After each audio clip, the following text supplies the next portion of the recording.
Welcome to the show. Today we're going to be taking a look at speech and language therapy, especially in terms of how it relates to mental health for children. We're joined today by our speech pathologist, Jennifer Thompson, and we're looking forward to hearing all about it. Dr. Dean Beckloff has been working as a counselor with students, families, kids, and teens for over 40 years. As the founder of the Beckloff Behavioral Health Center, Dr. Dean focuses on children and families that need a little extra help via counseling. Each week with Dr. Elizabeth Zach, we discuss all things family related to help people create the positive family they want to build.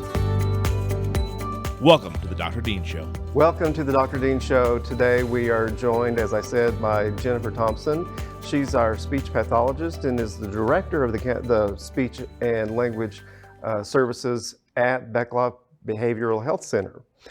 I'm Dr. Dean Beckloff, and we are joined by our co-host, Dr. Zach, Dr. Liz Zach, our licensed psychologist, who is the director of the counseling services at Beckloff Behavioral Health Center.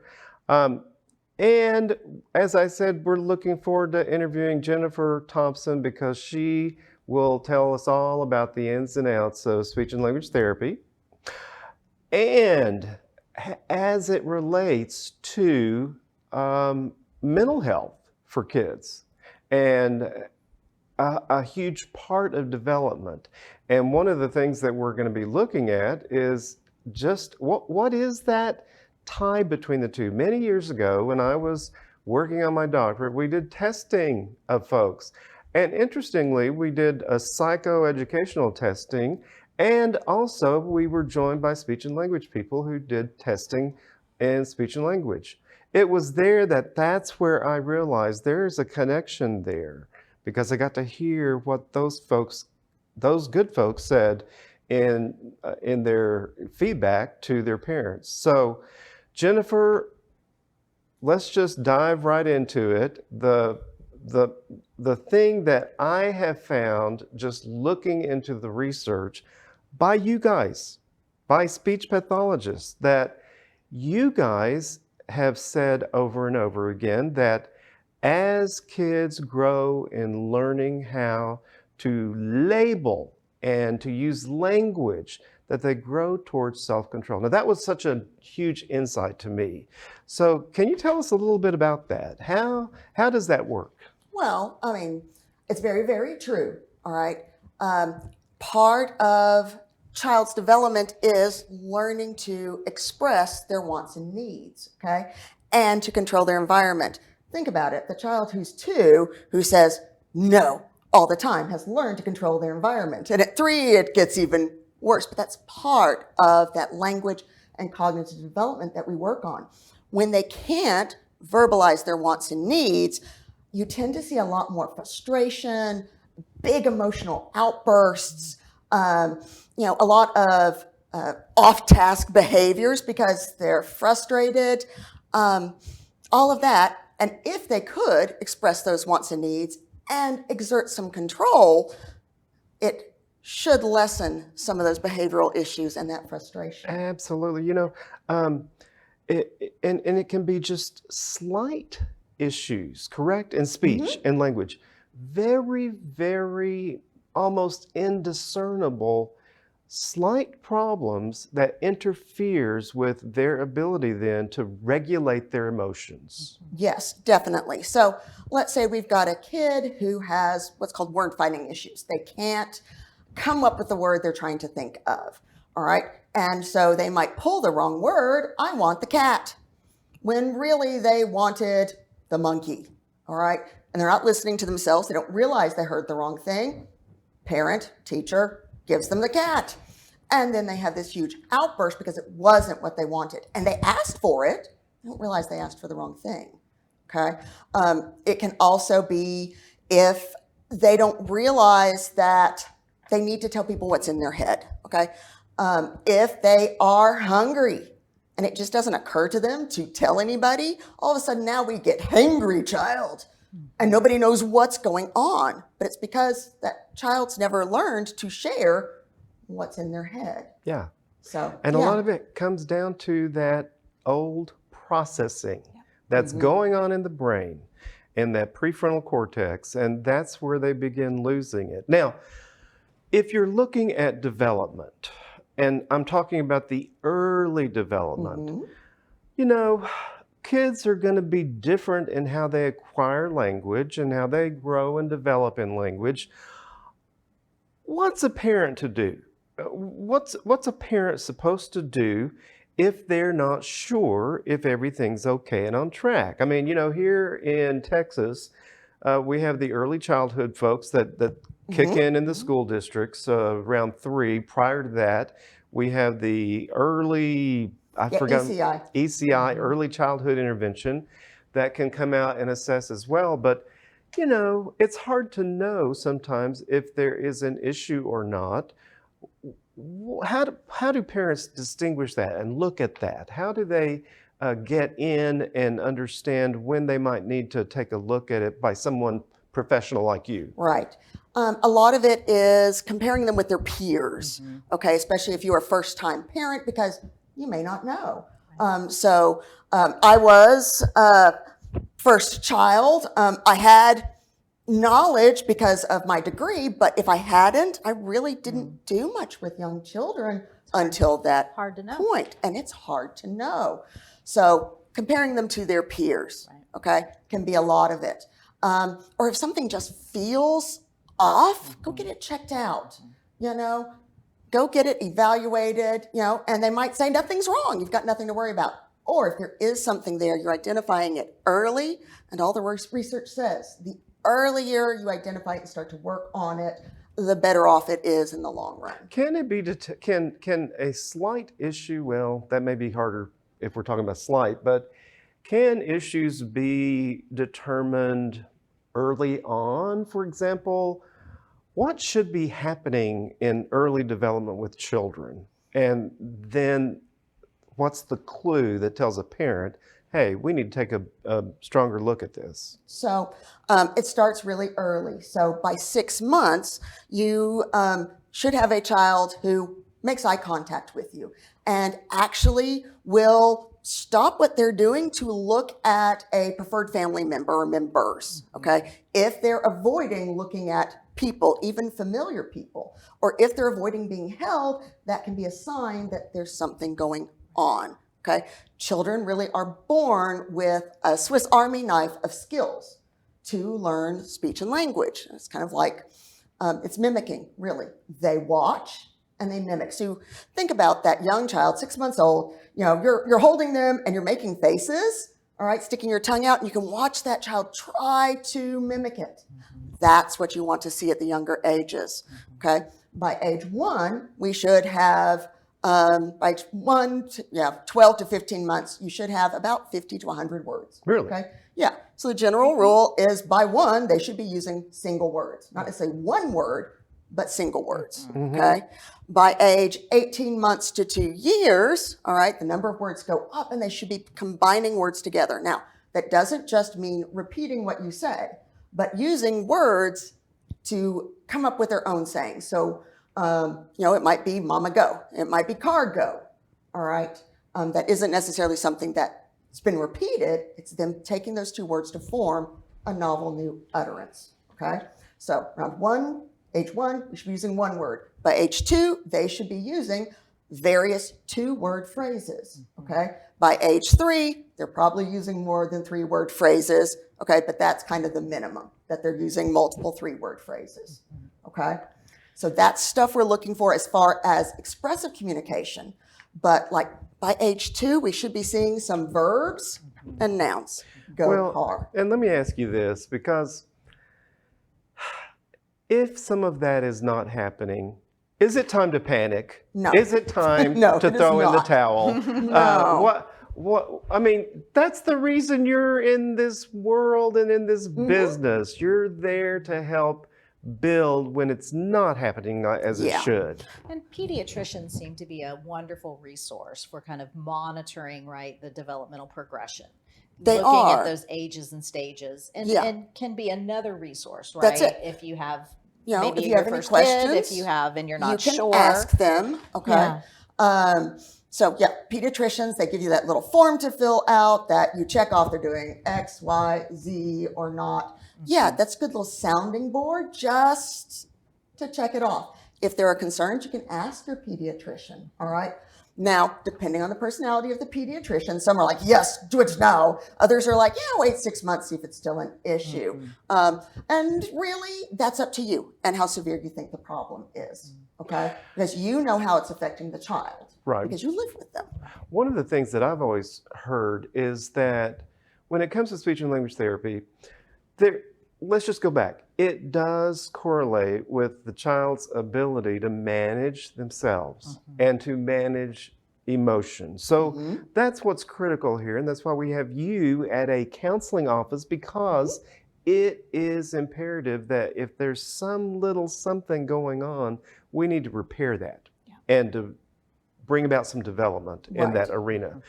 Now, if there are some slight issues going on, again, not to panic, but what do we do? What's a parent to do? Okay, so let's say you've got a child that will go into articulation, how they make their sounds.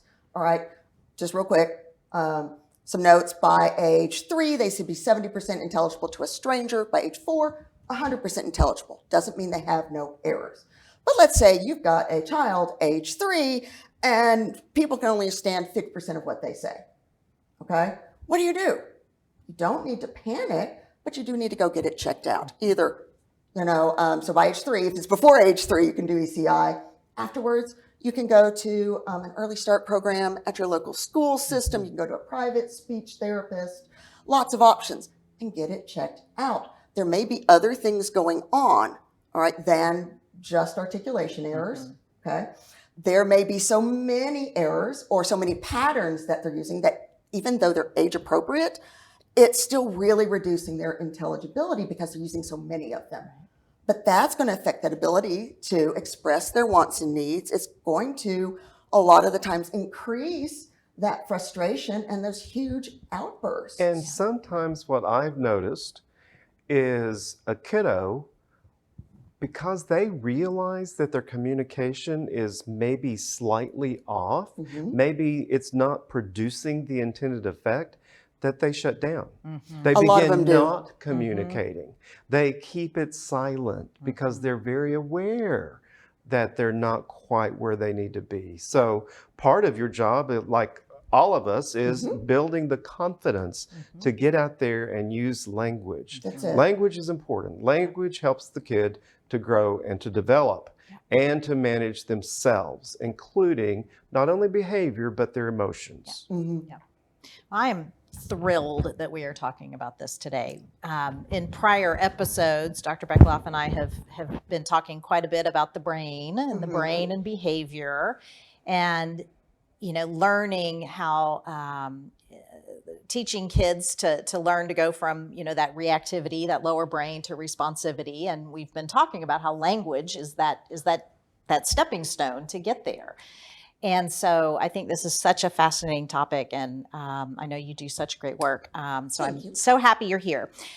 I have some personal experience with speech therapy. My youngest was in speech therapy when he was in his 2s and 3s, and twice a week religiously we went. And I was so very happy when he turned 5 and it was time for kindergarten, and was hoping to transition from private to maybe do some speech therapy in school, and learned that there's quite a few differences in private speech therapy and what they do in school. And actually he didn't even qualify for speech services through school. So wondering if you could share a little bit about what you're able to do and what, some of those differences. Definitely. Okay, so let's talk about qualifying first, okay? Because I've worked in the school systems too, so I've done that as well. And they're both great, but they are different, okay? So at the school system, they have a limited number of spaces that they're going to put kids in, all right? So they only put kids in that are severe enough to really need it. Those that are just mild aren't going to qualify. They just don't have the space, the time, the money, okay? They're saving that for those kids that have the more, moderate to severe issues. Deficits. Okay. All right. So that's probably why, your child did not qualify. Right. Beyond that, you can fight for it. Just FYI, and you can push them, and sometimes you'll be able to get it. So I've seen parents do it particularly for articulation, for something that's called a frontal lisp, where they put their tongue too far forward. Schools don't traditionally address. Schools only address things that affect academics. I see. That's their job. Okay. So if they've got a frontal lisp where they're putting their tongue, I'm a speech therapist, their tongue too far forward. So like instead of saying son, they say thun. That's a frontal lisp, but that doesn't affect academics, so they're not going to address it. You said you can push. They sometimes have some limited money to address these, but sometimes you're successful, sometimes you're not. Okay. All right, so that's qualification. Speech therapy at schools is generally group speech therapy, Okay. right? Which is actually a plus because now they're also getting a chance to work on turn taking, social skills, not talking over each other. There's a lot of benefits to that. Sure. And they try to put kids together that are the same age or of similar issues. Yep. So there can be some community there as well.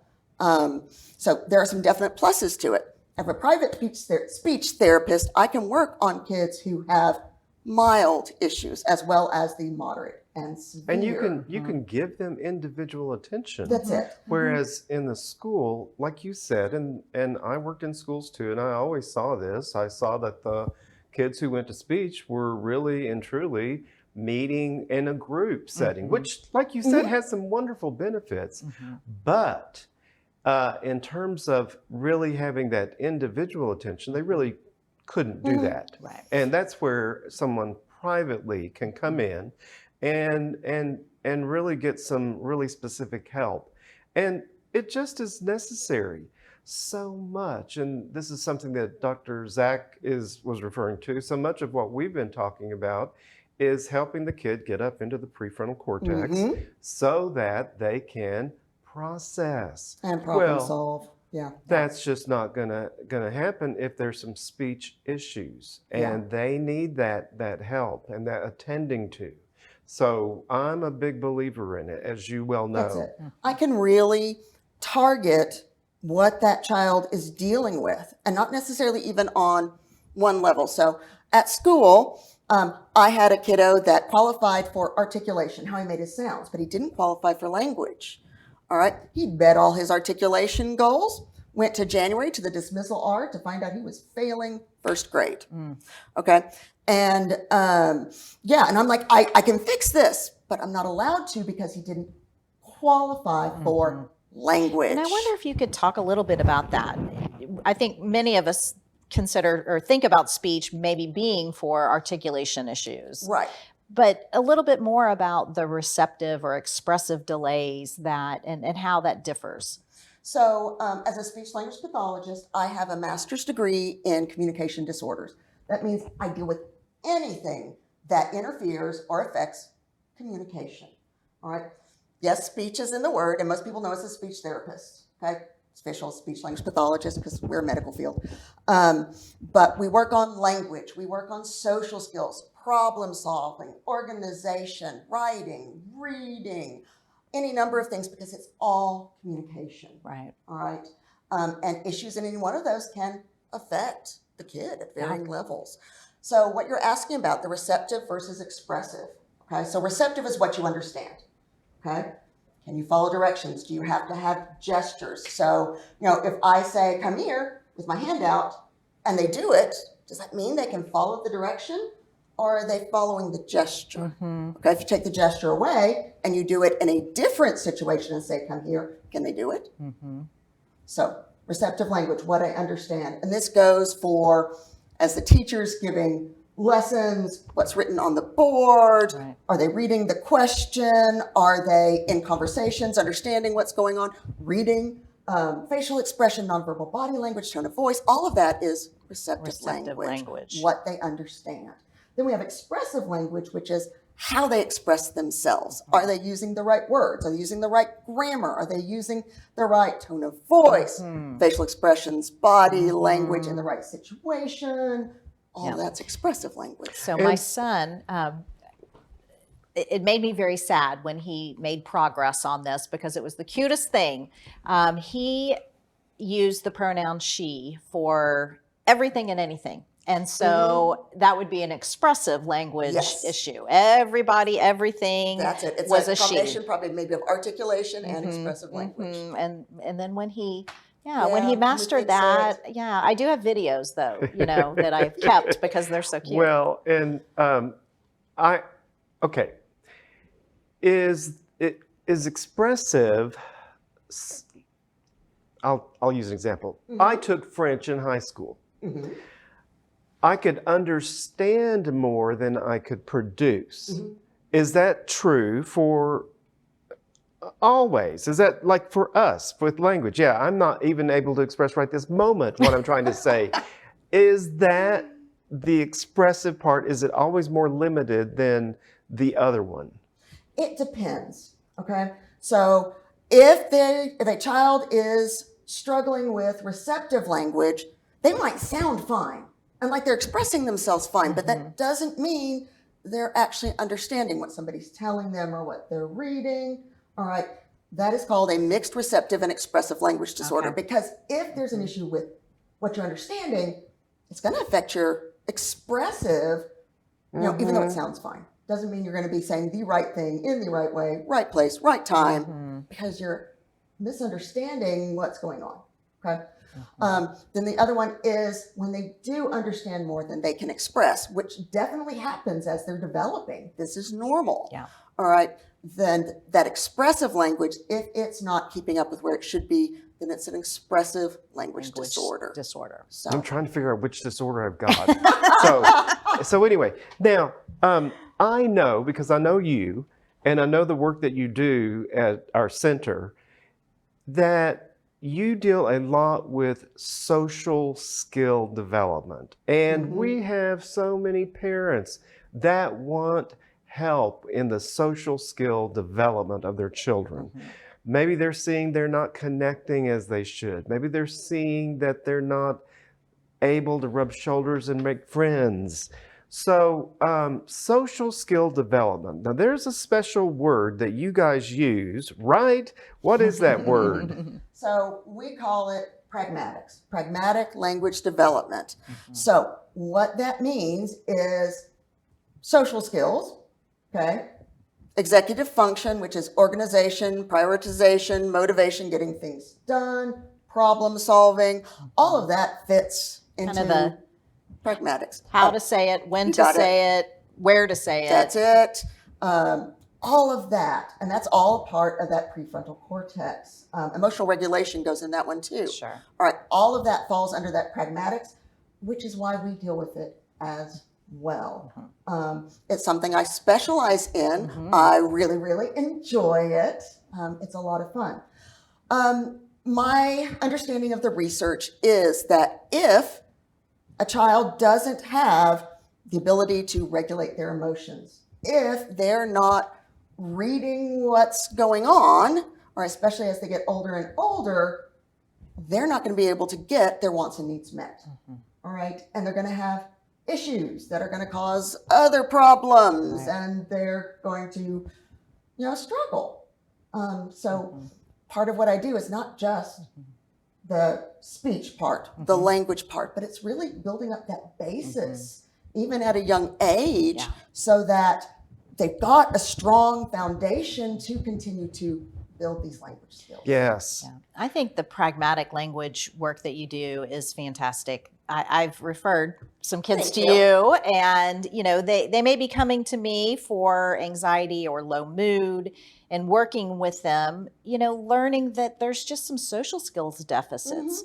Maybe they're not connecting with their peers. Maybe they're getting teased. I have an extreme case where the child is now starting to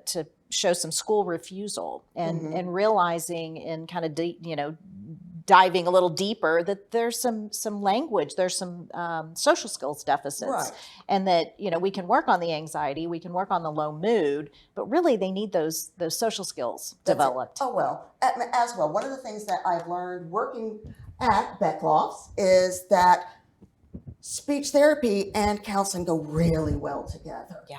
We may be addressing the same things, but we're addressing them in Differently. different ways, and it's really, really helpful. Yeah. Absolutely. Well, okay, I'm going to shift gears a little bit. We hear a lot, I would say we've been hearing about it for about the last 50 years, but sensory issues. And obviously the people that really do a lot of work with sensory issues are our occupational therapists, the OTs. They're the ones that address that real specifically. But I think you also address sensory issues as well. And I know you do something called feeding therapy. Yes. So how does your role integrate with all of that?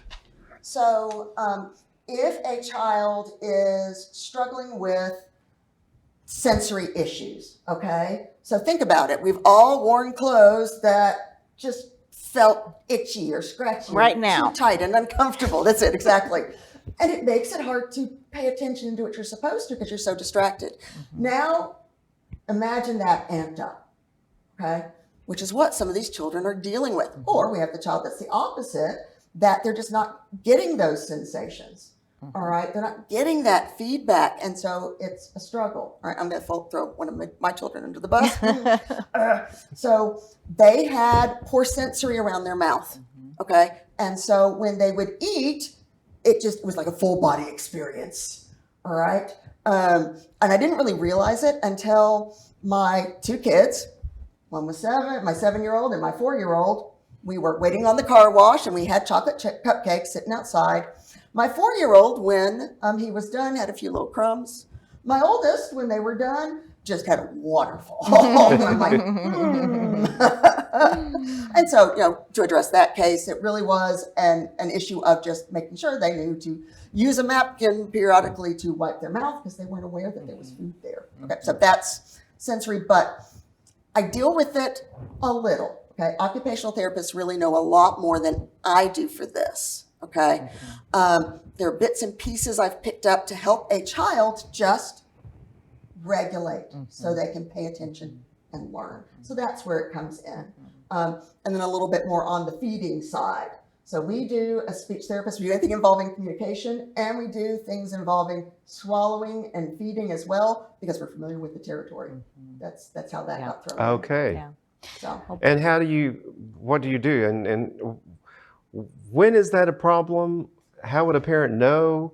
so if a child is a picky eater beyond, okay? Beyond. So we're talking a child who will only eat bland, soft foods, as an example, okay?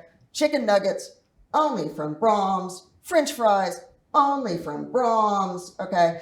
They will only eat Mom's mashed potatoes, which are instant, all right? And it's just all bland, okay? There's not a lot of flavor there, no color, everything's got a soft texture.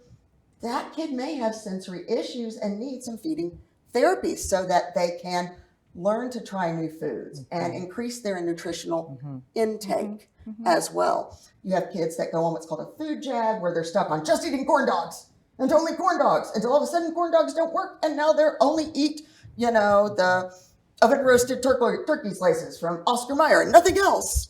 All right, but it's really affecting their nutritional intake, and sometimes it's affecting their weight. As they get older, it can affect their ability to socialize. Okay, a child who won't eat pizza. Okay, that's an issue. Okay, Especially, and I had a kiddo who could not get a piece of pizza down his throat. And he was in middle school and wanted to be able to socialize with everybody else who was having pizza. We Well, and I struggled think and struggled with it. It's I love that you said this is more than just picky eating. it really is. 'Cause there are picky eaters. There are so- picky eaters, and a it's lot of fine. kids are picky eaters. It's self-disclosure day for my child. Part of his speech therapy was doing feeding therapy and in those years because he was sensory averse. He was the opposite of the smooth texture. Everything had to be crunchy. Yes, or spicy. Yes. I use the example when people would say, he's just such a picky eater. I'm like, well, he would choose a crunchy carrot stick over a soggy French fry any day of the week, and still does, and still will smell foods, and very much there's a sensory component. There really is. And it was fascinating the work that that she did. And I know there's different programs, but she would have different colored, it might be orange, and so different things, and really just kind of shaping, getting closer and closer to tolerating, tasting, the food. So I think I don't think that people realize how many things you do as a speech therapist. So what you were talking about with the food, we play with food. Yes. Okay? Because play is the work of childhood. Okay. And just interacting with the food, even if it's not going in the mouth, counts because they're getting more sensory issue. Because there's anxiety. There can be really anxiety within that as well. Well, think about it. If you go to this is the best story. I read it online. I'm sorry, I don't know who wrote it or where. But if you go to a, deserted island and there's a tribe there and they give you this very spiky, hard to chew thing to eat. And you're like, why would you eat this? This is awful. This is horrid. I just want to eat normal food. And you're hungry, but you just can't get this down. It smells bad. That's what these kids are going through sometimes. And it creates a great deal of anxiety when they're just hungry and they just want the stuff they're used to. And you work on this as a speech and language pathologist. You work on this stuff with young kids. Now, is there an age range where that might be an issue that you would be working with them? Is it usually younger children? It's really about elementary school children. You can work with them younger as well. Most of the ones that I see in our practice are really elementary school age. Occasionally I see them younger than that if there's a failure to thrive because they're not eating enough. Well, all righty. This has been really, really good. I wanted to throw in something that we call age range. Okay. And I already know the answer to this, but what's the range of folks that you work with when it comes to speech and language therapy? I'm a little different. There are ones of us out there. I actually started with adults.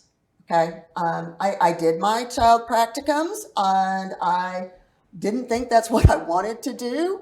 And I actually did work with adults, research on Alzheimer's disease and aging, traumatic brain injury, the effects of a stroke on language. Loved it, absolutely loved it. But then I had my first child and the drive, because I was working down at Galleria in the Brain Health Center, and the drive became too much because I live up in Plano. But I had my kid, and then I was ready to go back to work. A job at a private practice, working with kids, just kind of fell into my lap. It was close. Dr. Lynn Silver was my boss, and she's like, I can teach you to work with kids. And I've been working with kids since then. So I've been working with kids since 2000. And absolutely love it. But because of my past experience, I do get adults as well. I get accent reduction. Sometimes I get stutterers or what's called tongue thrust. That's what I was going to ask you. What adults, when does an adult need a speech and language therapist? Well, definitely if there's been a brain event. If they've had an accident that affected their brain, if they've had a stroke, head injury, if they are starting to lose some cognitive skills, which is not normal aging, FYI, all of that, then yes, you can bring in a speech therapist to help. All right. But I've also seen adults who stutter. I work with them. Accent reduction. I've actually done a lot of accent reduction with people so that they're better understood, or they understand that nonverbal body language, tone of voice, how we say things here. Done lots of that. I've done work with adults who have something that's called a tongue thrust, immature swallow, just push their tongue forward against their teeth to swallow. And they've had to have braces again sometimes because their tongue acted like reverse braces. I see that as well. Or the adults who had oral surgery, okay? Be it clipping their tongue, be it tonsils removed, be it they had issues with their vocal folds because they had nodules on it, or because they've got some paralyzation in it, all of that. That's when I see adults. So I used to live in Africa many years ago. And what was interesting is one of the tribes there did not have the letter R. And so Dean was fine. They could come up with Dean. But my cousin Randy was always Landy. They could not form an R. And so when you said that about helping people with, what was it, the reduction of accent reduction, I guess it might even be training people how to say certain letters that are in our alphabet. Or come close enough that it doesn't stand out. Right. Yeah. There's definitely some of that as well. But or any voice issues are also something I see adults for. Or somebody who's transitioning, all right, from female to male, male to female. Their speech therapists are very helpful for adjusting to the new voice and the new body language and the new social skills. We do all of that. So many things. One thing that we didn't talk about that I would love to make sure we cover. I know that you also, we were talking about some of the social skills work that you do individually, but I know that you also offer some groups. I do. So I like to, target kids directly and make progress there, but sometimes what they really need is learning how to use social skills in particular in a group. So I do have some groups as well. So like right now I have a group of girls, 3rd to 4th grade, okay, where we're working on, compromise, taking turns on asking questions, not just answering them. We're working on sharing space. And I have one of your kiddos is one of my clients, and it has been adorable that she shares the things that she's learned, and she was so thrilled to have learned that you change how you respond based on the type of relationship. Questions that you might ask of a friend would be different than an acquaintance, then would be different of a stranger. So she has really benefited from this lesson. But being able to practice that, because practicing with me, a familiar adult, mom, that's different in a group setting is a step closer toward a more naturalistic setting. So right now I've got that group. I've got a young college-age kids group as well. They're now out there in the world, some in college, some not. So all that structure from high school's gone away. All those friends you spent lots of time with, what do you do now? So I've got that going as well. I'm looking to put together some other groups of various ages to work on it too.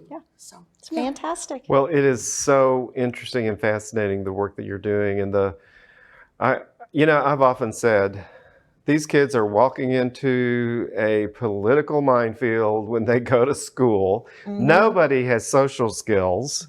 And I love it the way you said you try to put them together in the real world where nobody has any social skills. They're not very nice to each other. They blurt. They interrupt each other. This is part of the development. And devices have not helped with this, learning how to socialize appropriately versus just over the phone. The world's changing. So we are in the middle of the technological revolution, and skills are changing. But if you look back in history, invention of the printing press, the newspaper, everybody was up in arms. People weren't going to talk to each other. It was going to stop all social skills, and it didn't. So we are in a transition right now. We're social creatures.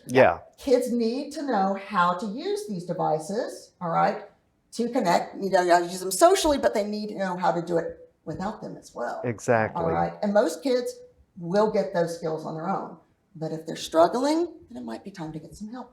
So, Jennifer Thompson, we are so glad to have you here today. It has been really enlightening, and you are just essential to the operation of what we're doing because we're trying to help kids grow up.